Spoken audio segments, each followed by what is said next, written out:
प्यारे विद्यार्थियों, ये अपना चैप्टर होगा इतिहास विषय का। चैप्टर 2 होगा अपना ये राजा किसान और नगर से संबंधित ऑब्जेक्टिव टाइप क्वेश्चन आंसर होंगे। परीक्षा में बार बार पूछे जाने वाले अति महत्वपूर्ण प्रश्न हैं और साथ ही एनसीईआरटी का जो न्यू सिलेबस है 2023 से 23 और 24 उसके अकॉर्डिंग है। तो बोर्ड परीक्षा की तैयारी के लिए ये चैनल आपके लिए नंबर 1 है। धम्म महामात्रों को किसने नियुक्त किया? धम्म महामात्रों की व्यवस्था थी, ये किसने शुरू की थी? तो ये की थी अशोक ने। जीवक वैद्य किस वंश के काल में थे? तो जीवक नाम के एक वैद्य थे, वो किस राजा के काल में थे? हर्यक वंश के राजाओं के काल में थे। वेदों की संख्या कितनी बताई गई है? तो वेदों की संख्या 4 बताई गई है। ऋग्वेद, यजुर्वेद, सामवेद और अथर्ववेद। कनिष्क का राज्यारोहण कब हुआ था? तो कनिष्क का राज्यारोहण हुआ 78 ईस्वी में।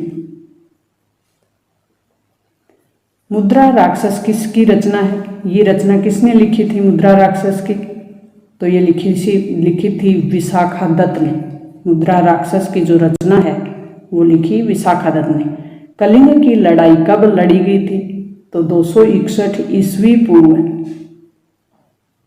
कब लड़ी गई? 261 ईस्वी पूर्व। अर्थशास्त्र के लेखक कौन है? तो ये तो बड़ा ही सरल और सिंपल प्रश्न है। उत्तर है कौटिल्य ने लिखी थी। अशोक किस वंश के शासक थे? तो अशोक मौर्य वंश के शासक थे।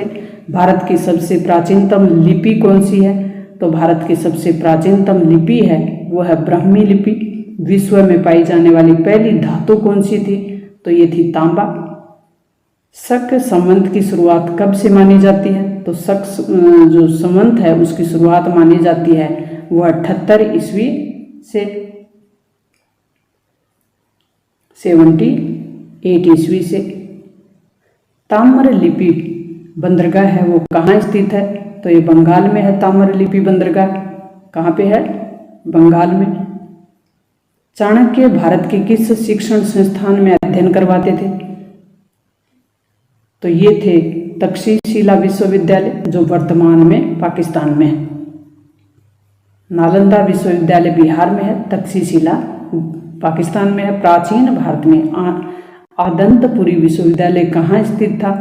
तो ये था मगध में। मगध की प्राचीन राजधानी कहाँ स्थित थी? तो राजगृह में। भारत का नेपोलियन किस शासक को कहा जाता है? तो भारत का नेपोलियन कहा जाता है समुद्रगुप्त को। तो ये याद हो गया होगा आपको, समुद्रगुप्त को क्या कहा जाता है? भारत का नेपोलियन। कालिदास किसके समकालीन थे? किस राजा के समकालीन थे कालिदास? तो चंद्रगुप्त द्वितीय के टाइम। धर्म विजय का उल्लेख अशोक के किस शिलालेख में किया गया है? तो कौन सा नंबर का शिलालेख है वो? 13वां शिलालेख है जिसमें धर्म का उल्लेख किया गया। तक्षशिला किस राज्य में स्थित है? तो तक्षशिला गांधार राज्य में स्थित। जरासंध का संबंध किस वंश से था? जरासंध का संबंध है बृहद वंश से। बिंबिसार का संबंध किस वंश से था? तो यह है हर्यक वंश से। अंग राज्य आधुनिक बिहार के किस जिले में अवस्थित था? वर्तमान का जो बिहार है उसमें कहाँ स्थित था? भागलपुर में। जीवक कहाँ का रहने वाला था? तो जीवक रहने वाला था राजगृह का। जीवक ने वैद्य की शिक्षा कहाँ से प्राप्त की थी? जीवक कौन थे? एक वैद्य थे और इन्होंने तक्षशिला से अपनी शिक्षा प्राप्त की थी। अशोक द्वारा बौद्ध धर्म कहाँ प्रचलित नहीं हुआ? अशोक द्वारा बौद्ध धर्म का खूब प्रचार प्रसार किया था, तो कहाँ नहीं किया? वो है ब्रिटेन में। जापान, श्रीलंका, चीन, भारत दक्षिणी महाद्वीप में स्थित है। तो दक्षिणी पूर्व के जो देश हैं इन देशों में सब में बौद्ध धर्म का प्रचार करवाया गया। तो ब्रिटेन है वो यूरोप का देश है, तो ब्रिटेन में नहीं किया गया। मगध साम्राज्य की स्थापना किसने की थी? तो मगध साम्राज्य की स्थापना किसने की? बिंबिसार ने। अशोक के कुल कितने अभिलेख अभी तक प्राप्त हुए हैं? तो अशोक के 44 अभिलेख अब तक प्राप्त हो चुके हैं। किस गुप्त शासक को उनके सिक्का पर वाणी बजाते हुए दिखाया गया है? वीणा बजाते हुए, तो समुद्रगुप्त को वीणा बजाते हुए दिखाया गया है। नालंदा विश्वविद्यालय के छात्र कौन थे? कुमारगुप्त, हर्ष, हेनसांग, फायान, इनमें से कौन थे नालंदा विश्वविद्यालय के छात्र? हेनसांग। अर्थशास्त्र की रचना कब हुई थी? तो अर्थशास्त्र की रचना हुई, वो समय कौन सा था?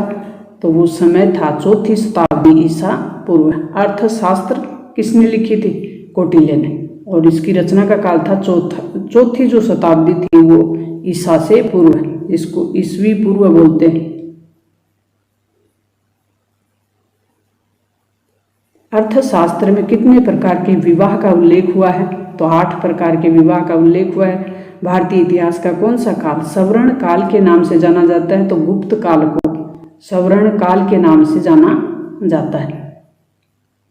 प्राचीन नालंदा विश्वविद्यालय के संस्थापक कौन थे? तो कुमारगुप्त। पंचतंत्र की रचना किसने की थी? विष्णु शर्मा ने। चीनी यात्री हेनसांग किस शासक के काल में भारत आए थे? चीनी यात्री हेनसांग किसके काल में आए थे? विक्रमादित्य, यानी जिनको चंद्रगुप्त द्वितीय भी कहते हैं। कलिंग युद्ध का वर्णन किस शिलालेख में किया गया है? 13वें शिलालेख में। आर्यभट्ट कहाँ का वासी था? तो आर्यभट्ट कहाँ के रहने वाले थे? पाटलिपुत्र के। पाटलिपुत्र वर्तमान में कहाँ है? बिहार में। पटना का पुराना नाम क्या है? पाटलिपुत्र। चंद्रगुप्त मौर्य के काल में कलिंग की राजधानी कहाँ स्थित थी? तो वो थी तोसाली। प्यारे विद्यार्थियों, ये अति महत्वपूर्ण और मोस्ट इम्पोर्टेंट प्रश्न है वो सिलेक्ट किए गए हैं आपके लिए। अशोक किस वंश का शासक था? तो ये मौर्य वंश का। छमेंद्र किसकी रचना थी? तो छमेंद्र के लेखक कौन थे? बृहदारण्यक।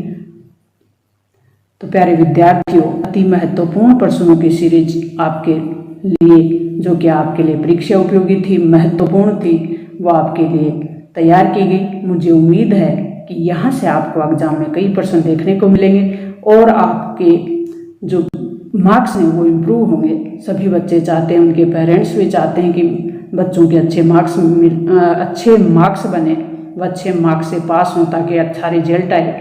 अच्छा रिजल्ट आए तो अच्छी कॉलेज में उनका एडमिशन हो जाए, अच्छी संस्थाओं में उनको जॉब मिल जाए। तो प्यारे विद्यार्थियों, इसी प्रयास के साथ ये जो कंटेंट है मैंने तैयार किया, इस प्रकार के कंटेंट अगर आपको चाहिए तो ये चैनल आपके लिए है। मिलते हैं नेक्स्ट और महत्वपूर्ण इसी प्रकार के वीडियो के साथ। तब तक थैंक्स, ऑल द बेस्ट।